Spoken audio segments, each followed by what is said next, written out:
لا تحسبن اللہ غافلا عما يعمل الظالمون.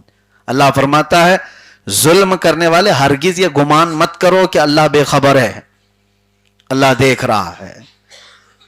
آج پوری دنیا میں جو حالات بنے ہوئے ہیں، خاص طور پر امریکہ کی دادا گیری، سپر پاور ہونے کا نشہ، جو وہ یہ سمجھتا ہے کہ ہر ملک میں اپنا آتنک پھیلا ہے، جو خود آتنک پھیلاتا ہو، دہشت پھیلاتا ہو، اور پوری دنیا کو وہ امن کی ڈگری بانٹ رہا ہو، اور پوری دنیا میں ٹیررزم کا صفایا کرنے کی بات کرتا ہو. یہ کیسی حماقت ہے؟ دنیا دغلے پن کو محسوس نہیں کر پاتی یا پھر جان بوجھ کر خاموش رہتی ہے؟ سب کو پتا ہے، سب کو پتا ہے نہتے بچوں کا قاتل کون ہے، 70,000 لوگوں کو جھٹکے میں قتل کر دینے والے لوگ کون ہیں. فرعون کے متعلق تو تاریخ میں ہے کہ اس نے اپنی کرسی ہلتی ہوئی دیکھی، ایک خواب دیکھا تھا، اس نے خواب دیکھا تھا کہ ایک تارا ٹوٹ کر کے گرا ہے، اس کے گود میں آ گیا ہے. وہ گھبرا کر نجومیوں سے خواب کی تعبیر پوچھا کہ اس کے خواب کے معنی کیا ہو سکتے ہیں. تو نجومیوں نے بتایا تھا کہ بنی اسرائیل میں ایک بچہ پیدا ہوگا جو تیری سلطنت کو ہلاک کر دے گا. اس نے بنی اسرائیل سے ایسی نفرت شروع کر دی تھی کہ ایک سال میں 12,000 بچوں کو قتل کر دیا تھا کہ کہیں وہ بچہ پیدا نہ ہو جائے جو فرعون کی حکومت کو ہلا دے، تخت کو ہلا دے. اور اس کے بعد سال بھر جب بچوں کا قتل ہوتا رہا، لڑکیوں کو چھوڑ دیا جاتا تھا. یذبحون ابناءکم ویستحیون نساءکم، وہ عورتوں کو، بچیوں کو چھوڑ دیتے تھے اور لڑکوں کو مارتے تھے، قتل کرتے تھے. کس وجہ سے؟ ڈر تھا حکومت کو ہلانے والا، تخت کو ہلانے والا بچہ پیدا نہ ہو جائے. لیکن رب تبارک و تعالیٰ کی جو تدبیر ہے، تمہاری تمام کوششیں ناکام ہو جائیں گی. بچہ پیدا بھی ہوا. وہ کون تھا بچہ؟ موسیٰ علیہ السلام. اور اللہ نے نظام ایسا بنایا کہ قتل ہو رہے تھے اس وقت بچے. موسیٰ علیہ السلام کی ماں کے دل میں اللہ نے یہ بات ڈالی کہ بچے کو صندوق میں رکھو اور پانی میں بہا دو. کون ماں کر سکتی ہے ایسے کہ اپنے آج کے پیدا ہوئے بچے کو دریا میں بہا دے؟ لیکن ان کی ماں کے دل کو اللہ نے مضبوط کر دیا. اور اس کے بعد وہ صندوق بہتے بہتے فرعون کے باغیچے میں ہی جا کر لگا. فرعون کو اولاد نہیں تھی. فرعون کی بیوی نے دیکھا بچے کو، اٹھا لیا اور کہا عسیٰ ان نتخذہ ولدا، کیا ہی اچھا ہے کہ ہم اس کو بیٹا بنا لیں. فرعون نے کہا یہ کہاں سے تم بیٹا لے آئی؟ کہیں یہ بچہ تو ہلاک کرنے والا تو نہ بن جائے. بیوی نے کہا نہیں، یہ تو بہتا ہوا آیا ہے، وہ تم نے خواب جو دیکھا وہ بنی اسرائیل کے بچے کا ہے، یہ تو کہاں سے آیا کیا پتا، لیکن ہے تو خوبصورت. بچے کی پرورش فرعون کے گھر میں ہونے لگی. فرعون کے گھر میں اعلان بھی ہوا کہ ان کو کوئی دایا آئے اور دودھ پلائے. کمال قدرت تو دیکھو، موسیٰ علیہ السلام 2 دن کے بچے ہیں لیکن دودھ کسی کا نہیں پیتے تھے. ان کی بہن وہاں کھڑی تھی، اس نے کہا ایک دایا کو میں جانتی ہوں، اس کا دودھ ہر بچہ پی لیتا ہے. کہا گیا کہ ٹھیک ہے لے آؤ، ہم جو وہ قیمت بولے گی ہم اس کو قیمت دیں گے دودھ پلانے کے لیے. شاہی گھرانے کے بچے کو دودھ پلانا ہے. موسیٰ علیہ السلام کی بہن سیدھے جا کر اپنی ماں کو لے آئی. کہا کہ یہ دایا ہے اور اس کا دودھ بچے پیتے ہیں. تو اس ماں کے گود میں جب بچے کو دیا گیا، موسیٰ علیہ السلام اپنی ہی ماں کے سینے سے دودھ پینے لگے. نظام قدرت دیکھو رب تعالیٰ کا، ان کی ہی ماں سے دودھ پلوایا جا رہا ہے، پلس اجرت بھی دی جا رہی ہے. بچے کو پالنے اور بچے کو دودھ پلانے کی اجرت بھی. اور پالا کہاں جا رہا ہے؟ وہی فرعون کے محل کے چھت کے نیچے. میرے عزیزو، یہ کارخانہ قدرت کے جو معاملات ہیں تمہاری سمجھ سے بھی بالاتر ہیں. وہی بچہ تھا جس کا خوف فرعون کو تھا، اور پھر موسیٰ علیہ السلام جوان ہوئے تب پھر اس کے مقابل میں آ کر کھڑے ہوئے اور اسے اعلان کیا کہ جھک جاؤ اس رب کی بارگاہ میں، تم اپنے رب ہونے کا اعلان کرتے ہو. پھر جو معاملات ہوئے، اخیر میں جا کر فرعون کو ایک سمندر کے پانی میں غرق کر دیا گیا. موسیٰ علیہ السلام کو اس فرعونی لشکر سے نجات دی گئی، فتح مبین عطا فرمائی گئی 10 محرم کو. اب میں تاریخ کے اس حصے سے آپ کو یہ بتانا چاہتا ہوں، ظالم جتنے بھی منصوبے بنا لے، جتنے بھی پلان بنا لے، لوگوں کو ڈر سنانے کے لیے آج دنیا میں کیا کیا کہا جاتا ہے مسلمانوں کو نروس کرنے کے لیے، تم کچھ نہیں کر سکتے. ہاتھ بھی نہیں ہلا سکتے، تم کہیں سے کچھ بول بھی نہیں سکتے. ہم وہ طاقت والے لوگ ہیں، ہمارے پاس آئرن ڈوم ہے، ہمارے پاس تھاٹ ہے، ہمارے پاس فلاں ہے. سب کی واٹ لگائی ہے تھاٹ کی. یہ تو دنیا دیکھ رہی ہے. اور میں جنگوں کے حالات پر زیادہ گفتگو نہ کرتے ہوئے صرف یہ بات بتانا چاہتا ہوں، ہم کسی کے پکش یا اپکش میں بات کرنے کی بات نہیں کہہ رہے ہیں.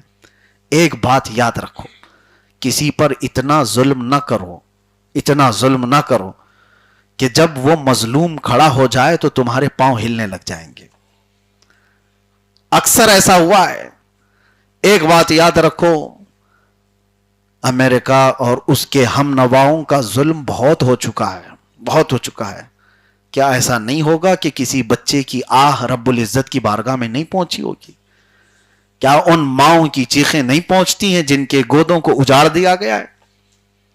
کئی ایسے بچے ہیں قبرستانوں میں وہ جاتے ہیں، عید کے دن اپنے باپ کا نام لے کر پکار رہے ہوتے ہیں، سرانے پر بیٹھ کر اپنے باپ سے بات کر رہے ہوتے ہیں. یہ وہ بچے ہیں جن کو ابھی ماں باپ کا پیار صحیح طریقے سے ملا نہیں تھا کہ ظالموں نے ان سے چھین لیا.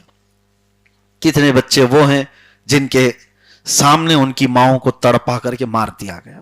میں کبھی کبھار سوچتا ہوں جس کے دل میں تھوڑا بہت بھی رحم ہو وہ جانور کے بچے کو بھی ماں سے دور نہیں کرتا. آپ کے اندر رحم ہو تو آپ کسی جانور کے بچے کو پھینک دو اور اس کی ماں کو مار دو، کیا آپ کا دل گوارا کرے گا کہ ابھی یہ دودھ پیتا بچہ ہے، اس کو ماں کی ضرورت ہے؟ لیکن آج دنیا کے ایسے ظالم ترین لوگوں کو آپ دیکھ رہے ہیں جس نے فرعون سے بھی زیادہ قتل کیے ہیں. فرعون نے 12,000 بچوں کا قتل کیا تھا اور آج آنکڑا 70,000 کو پہنچا ہوا ہے. فلسطینی بچوں کو اسرائیل نے جس بے دردی کے ساتھ قتل کیا ہے، کیا ہے دلیل؟ کس بات؟ اور جو تمہارے مقابل میں آنے والی جماعت کا تم نام لیتے ہو ان کو تو مارتے ہی نہیں. حماس کہاں ہے؟ کیا یہ چھوٹے چھوٹے بچے حماس ہیں؟ 80 لوگوں کو ایک قبر میں دفن کر دیا جاتا ہے. تو یہ تمام جو حالات ہیں، یہ ظلم بڑھتا جائے گا، بڑھتا جائے گا. تو ایک وقت کہیں تو اینڈ ہونا ہے، کہیں تو رکنا ہے اس کو. اور جب جب ظالم نے مظلوم کو ہلکے میں لیا، اللہ تبارک و تعالیٰ پوری طاقت سے، پوری ان کی طاقت کے نشے کو مٹی میں ملا دیتا ہے. اور ان قریب آپ دیکھنا زمانہ وہ انجام بھی دکھائے گا. اس سے پہلے بھی بڑے بڑے دادے آ کے گئے ہیں، بہت بڑے بڑے طاقتور سورما آ کر کے گئے. ان کی تاریخ میں آج کوئی بھی نشان باقی نہیں ہے. یونان و مصر و روما سب مٹ گئے جہاں سے، باقی مگر ہے اب تک نام و نشاں ہمارا. ہاں، اسلام اگر کھڑا ہے تو عدل کے لیے کھڑا ہے. اسلام ظلم کا کبھی ساتھ نہیں دیتا. اور مظلوم کی جہاں تک بات آئے، اس میں بہت سارے لوگ آج جو کشمکش کے شکار ہیں، اس کا سپورٹ کرنا ہے، اس کا سپورٹ کرنا ہے. آپ کو آپ کی رائے کوئی اہمیت رکھتی ہی نہیں. آپ کا ہے کوئی سٹیٹس کی جنگ لڑ رہے ہو. یہ سارے سٹیٹس کے فوجی ہیں، واٹس اپ پہ لڑ رہے ہوتے ہیں. صبح صبح لگا دیا سٹیٹس اور ان کو لگا بہت بڑا کام کر دیا. اس کے علاوہ کیا ہے؟ صبح سے 4 بجے تک کوئی کام نہیں. آپ کی رائے کی کیا اہمیت ہے؟ آپ سے پوچھا جا رہا ہے؟ آپ سے کوئی ٹپنی لے رہا ہے؟ آپ کے کمنٹس پوچھ رہا ہے کوئی؟ تمہاری ویلیو کیا ہے پہلے وہ دیکھو. بات وہاں کرو جہاں تمہاری بات کا وزن ہو. نہیں ہے تو خواہ مخواہ ہوا میں تیر چلاتے ہوئے تمہارے کسی کے ساتھ کھڑے ہونے سے، تمہارے نہ کھڑے ہونے سے یہاں کیا فرق ہونے والا ہے؟ بس تم اپنے ایمان کی حفاظت کرو. تمہاری جو ذمہ داری ہے، تمہیں جو ذمہ داری دی گئی ہے، یہاں اپنے گھر کے حالات تم ڈھنگ سے صحیح نہیں کر پاتے، اپنے اعمال کو درست نہیں کر پاتے، اپنی نمازوں کا خیال نہیں ہے، تو سب سے پہلے جو تمہیں حکم دیا گیا اس پر پابند ہو جاتے. بعد میں پھر تمہاری رائے کو دیکھا جاتا، تمہارے زبان، تمہارے جملوں کا اعتبار کیا جاتا. میں نے تو ایسے ایسے سورما دیکھے اپنے یہی سوشل میڈیا والے، صبح 5 بجے تک گلی کے نکڑ پر بیٹھ کر یہ ایسا لگ رہا ہے بہت بڑا جہاد کر رہے ہیں. چوراہوں پر بیٹھ کر کے وہ کمنٹس کر رہے ہیں. میرے عزیزو، تمہاری وہ ڈیوٹی نہیں ہے، تم سے نہیں پوچھا جا رہا ہے، بلکہ اللہ کے نبی صلی اللہ تعالی علیہ وسلم کو رب تعالیٰ نے قرآن میں یوں فرمایا وَلَا تُسْأَلُ عَنْ أَصْحَابِ الْجَحِيمِ، اے رسول آپ سے جہنم میں جانے والوں کے بارے میں نہیں پوچھا جائے گا، آپ سے نہیں سوال کیا جائے گا۔ یہاں آپ کی ڈیوٹی کیا ہے؟ تم سے پوچھا جائے گا تمہارے بچے کیوں بگڑے تھے، تمہاری بیوی کیوں بے پردہ تھی، تم ایران کے لیے اور امریکہ کے لیے، اسرائیل کے لیے، فلسطین کے لیے جو بھی بھاونائیں رکھتے ہو، وہ بات کی بات ہے، تمہارے گھر کا سوال تو تم سے ہوگا۔ پہلے تو تم سے یہ سوال کیا جائے گا کہ تمہاری نمازیں کیوں چھوٹی تھیں، تم رات بھر کیا کر رہے تھے، تمہارے متعلق یہ ضرور سوال ہوگا۔ ہاں ظاہر سی بات ہے، اگر تم نے کسی کے مظلوم کی موت کا یا فلسطینی بچوں کے ناحق مارے جانے کا خوشی کا جشن منایا تو تم بھی مجرم ہو، تم مجرم ہو کہ تم نے کچھ کیا تو نہیں تھا لیکن خوشی کا جشن منائے تو ظاہر سی بات ہے تم مجرم ہو، تم ظالم کے ساتھ کھڑے ہوئے ہو۔ اللہ کے نبی صلی اللہ تعالی علیہ وسلم کی اخلاق میں آپ کو بتاؤں کہ اگر ظلم کسی کے اوپر ہو، چاہے وہ جانور پر بھی ہو، مظلوم کوئی کتا ہو، اس کو ناحق مارا اور پیٹا جا رہا ہو، تو مسلمان کا یہ حق بنتا ہے کہ ظالم کی کلائی کو پکڑ لے، اس کو ظلم کرنے سے روکے، وہ جس کے اوپر ظلم کر رہا ہے اس کو اس سے باز رکھے، اس لیے کہ ان اللہ لا يحب الظالمین، اللہ ظلم کرنے والوں کو ہرگز پسند نہیں کرتا، ظلم کے خلاف ہم ہیں۔ اگر کسی یہودی عورت کو، مدینہ طیبہ میں یہ حالات تھے، یہودی عورت صدیق اکبر کے پاس آئی، کہا کہ مجھے مدینے سے جانا ہے، یمن جانا ہے، مجھے یہاں سے جانے کی اجازت دی جائے، مجھے ڈر لگتا ہے۔